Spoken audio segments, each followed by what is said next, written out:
හයි ඔන්න මම මේ කෑම එක හැදුවේ මට කන්න. ඒක නිසා මම ග්ලව්ස් දැම්මේ නෑ. ඔන්න කමෙන්ට් සෙක්ෂන් එකේ බනින්න එහෙමනම් එපා. හයි හදමුද රසවම රස ස්නැක් එකක්. අම්මෝ ඉතින් මේක මාරම රසයි. මම මේක හැදුවේ TikTok වීඩියෝ එකකින් දැකලා. එහෙනම් ඉතින් ඔයාලටත් කියන්නම්කෝ මම මේ හදපු විදිය. ඔන්න දැන් මම පෙන්නන්නේ මම මේකට පාවිච්චි කරපු දේවල් ටික.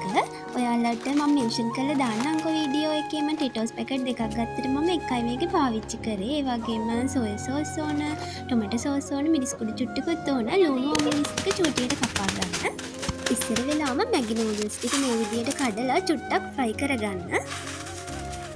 ඔන්න ඊට පස්සේ තමයි අපි මේකට ඕන සීක්‍රට් ඉන්ග්‍රීඩියන්ට් එක හදන්න යන්නේ. මැගි නූඩල්ස් පැකට් එකේ තියෙන ස්පයිසි පැකට් එකයි, ඒකටම මිරිස් කුඩු චුට්ටක්, ඒ වගේම තක්කාලි සෝස්, ඒ වගේම සෝය සෝස් මේ ටික දාලා හොඳට කලවම් කරගන්න ඕන. හොඳට කලවම් කරගන්න. මේක තමයි අපේ සීක්‍රට් ඉන්ග්‍රීඩියන්ට් ටික වෙන්නේ. ඔන්න ඊට පස්සේ තෙත නැති වාජනයක් අරගෙන අපි ෆ්‍රයි කරගනිපු මැගි නූඩල්ස් ටිකයි අර අපි ගනිපු ටෙටෝස්, පොටැටෝ චිප්ස් ඒ දේවල් ටිකත් එකතු කරගෙන හොඳට මික්ස් කරගන්න තමයි ඉතින් තියෙන්නේ. පොටැටෝ චිප්ස් ටිකයි ටෙටෝස් ටිකයි ලොකු වැඩි නිසා පොඩ්ඩක් අතින් කඩා ගන්න. ඊට පස්සේ කපා ගනිපු ලුණු වැඩි වෙන තරමට මේක හරිම රසයි. තක්කාලි, අමු මිරිස් ඔයාලා අකමැති නම් තක්කාලි දාගන්න එපා. හැබැයි ඉතින් මාරම රසයි තක්කාලි දැම්මම පස්සේ.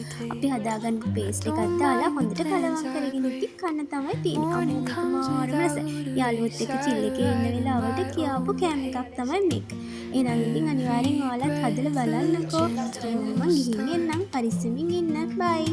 Stillness teaching me it's hard living